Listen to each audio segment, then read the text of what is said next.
2020 সালের প্রথম good news. TikTok সহ আরো 58টি পপুলার চাইনিজ অ্যাপ পুরোপুরি ব্যান করলো ইন্ডিয়া। লাদাখ চীন সীমান্তে চলা ঝামেলার জন্য ইন্ডিয়ায় বেশ কিছুদিন ধরে চীনা পণ্য সামগ্রী বয়কটের ঝড় উঠেছে। দেশের বিভিন্ন প্রান্তে আন্দোলন শুরু হয়েছে। কিন্তু একটা কথা না বললেই নয়, এত কিছু হওয়া সত্ত্বেও বেশ কিছু ভারতীয়দের মুখে এও শোনা গেছে, বৃথা এ চেষ্টা, এই মুহূর্তে দাঁড়িয়ে চীনের কোনো জিনিস বয়কট করা সম্ভব নয়।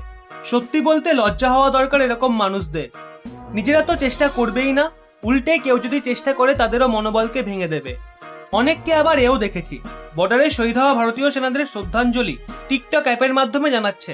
যেই দেশের জন্য আজ এতগুলো ভারতীয় সেনার প্রাণ চলে গেল, সেই দেশের অ্যাপেই তাদের শ্রদ্ধাঞ্জলি জানানো হচ্ছে। বলি, বুদ্ধিটা কি হাঁটুর নিচে রয়েছে? আর কি কি করতে পারে বলুন তো এরা? যেখানে দেশের সেনারা মরার আগে অবধি চীনা অ্যাপ, চীনা দ্রব্য ত্যাগ করতে বলছে, সেখানে কিছু মানুষ সকালে রিয়াক্ট করে বিকালে টিকটক করছে। তবে যাই হোক, ইন্ডিয়ান গভর্নমেন্ট যে এরকম দুর্দান্ত একটা পদক্ষেপ নিয়েছে তার জন্য অসংখ্য ধন্যবাদ। চাইনিজ অ্যাপগুলো ইন্ডিয়ায় এত বেশি পপুলারিটি পেয়েছে যে প্রত্যেকের ফোনে কোনো না কোনো চাইনিজ অ্যাপ অবশ্যই রয়েছে। ইভেন আমরা ফাইল ট্রান্সফারের জন্য যে শেয়ারিট ইউজ করতাম সেটাও চাইনিজ।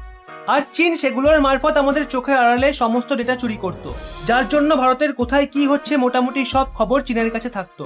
চীনকে প্রতি মুহূর্তে বুঝিয়ে দিতে হবে যে এই ভারত আর আগের ভারত নেই। আমরা নিজেদের অজান্তে চীনা অ্যাপগুলোর ওপর এতটাই নির্ভরশীল হয়ে পড়েছিলাম যে এখন সেই অ্যাপগুলো ফোন থেকে ডিলিট করে দিলে অনেক ক্ষেত্রেই সমস্যা আসবে। কিন্তু সমস্যা যেমন আছে তেমনি তার সমাধানও আছে। মানুষ চীনা অ্যাপ তো ফোন থেকে ডিলিট করা শুরু করে দিয়েছে, কিন্তু তার পরিবর্তে কোন কোন অ্যাপ ব্যবহার করা যেতে পারে সেটা অনেকেরই জানা নেই। প্রথমে আসি ভীষণই দরকারি চাইনিজ অ্যাপ শেয়ারিটে।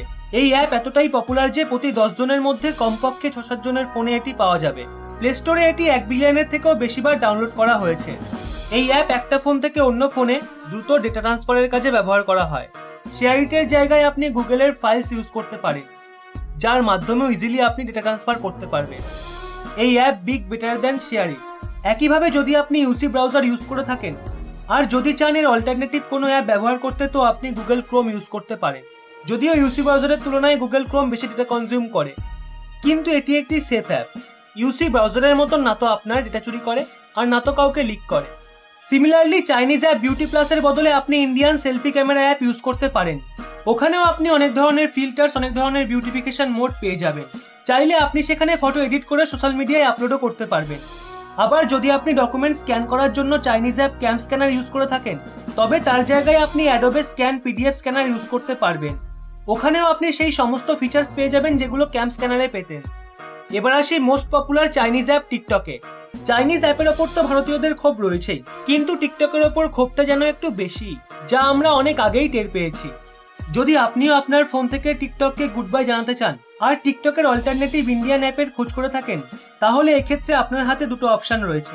প্রথমটা হলো রোপোসো, যা অ্যান্ড্রয়েড এবং iOS দুটো প্ল্যাটফর্মে অ্যাভেলেবেল আছে। প্লে স্টোরে এর রেটিংস 4.7 এবং অ্যাপ স্টোরে 4.5। একে প্লে স্টোরে 5 কোটির থেকেও বেশিবার ডাউনলোড করা হয়েছে। এই অ্যাপেও আপনি ভিন্ন ভিন্ন ফিল্টার ইউজ করে ভিডিও বানাতে পারবেন এবং এডিটও করতে পারবেন। টিকটকের আরও একটি অল্টারনেটিভ অপশন হলো শেয়ার চ্যাট। শেয়ার চ্যাট এই সময় 6 কোটি মান্থলি অ্যাক্টিভ ইউজার রাখে, আর এটি 15টি বিভিন্ন ইন্ডিয়ান ল্যাঙ্গুয়েজে অ্যাভেলেবেল রয়েছে। একটা কথা বলুন তো, আমরা কি পারি না দেশের সেনা জওয়ানদের কথা ভেবে অন্তত সরকার বলার আগেই ওই চাইনিজ অ্যাপগুলোকে চিরকালের জন্য আমাদের ফোন থেকে মুছে দিতে?